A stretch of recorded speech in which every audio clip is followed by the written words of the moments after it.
Hello, in this video we'll demonstrate set and list method in Python. To get the code for this use case, go to kandi.openweaver.com.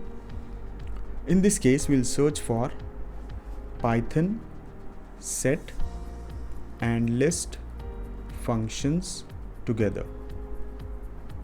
Hit find to see all the available code snippets. We'll go with the top result as it matches our query.